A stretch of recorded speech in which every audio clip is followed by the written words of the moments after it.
Now, speaking of Dr. Dre, which you brought up earlier, there's a couple of different stories about your initial deal or supposed deal with Aftermath, and that you took the Tommy Boy deal over the Aftermath deal, but that you may have regretted taking the Tommy Boy deal.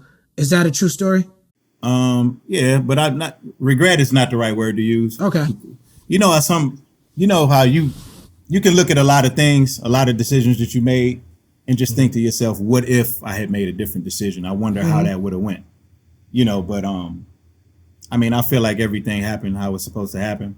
I'm certainly happy with where I'm at today. But yeah, it was just a situation where I was young, I didn't have guidance, you know, and I felt like I asked all the questions that needed to be asked, and all the questions led me to going where the most perceived money was at. So at that time, they were offering me $1 million, and Dre was offering me a $250,000 deal with unlimited Dre beats.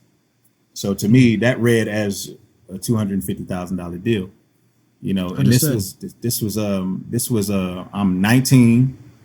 We're working on the Chronic. I'm writing stuff for the Chronic, and I was feeling like that we were just rocking regardless. Dre was always like, "Yo, I'm rocking with you regardless." You know what I mean? So I went where where I felt like the money was at. You know, we did like we had like a meeting to sign it. You know, we had Dre on the conference line on the phone. We had M.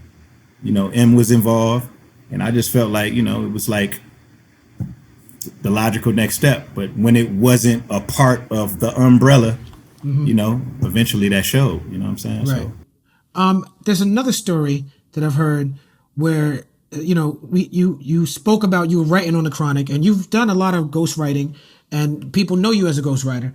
But there's a story that Kino did an interview where he said that you and M wrote for Dre and Dre didn't like it, and then Dre wanted you to not bring Kino around. Is there truth to that story?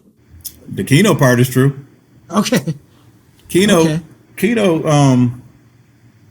I mean, Kwai, you know Kino. Kino is like, I know Kino.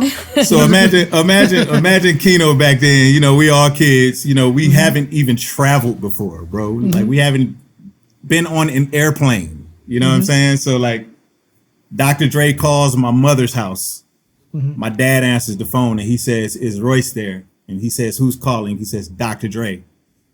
My dad comes in the room and says, "Ryan, you got a Dr. Dre on the phone for you?" You know what I'm saying? So when we went out there, Kino was just excited, man. And he was just talking when he shouldn't have been talking, you know? Right. And the guy he was talking to, he was I was doing an interview it was a phone interview, and Kino was on the three-way. And somehow Kino ended up in the conversation talking.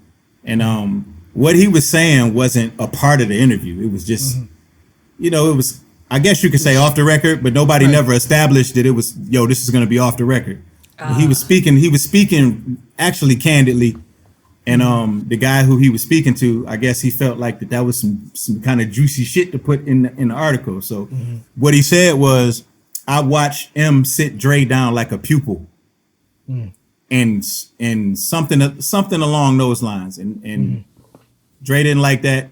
The way that he worded it, the context that he put it in, he just made it look way worse than what Kino was saying. Right. Kino was just trying to kind of like give Marshall props.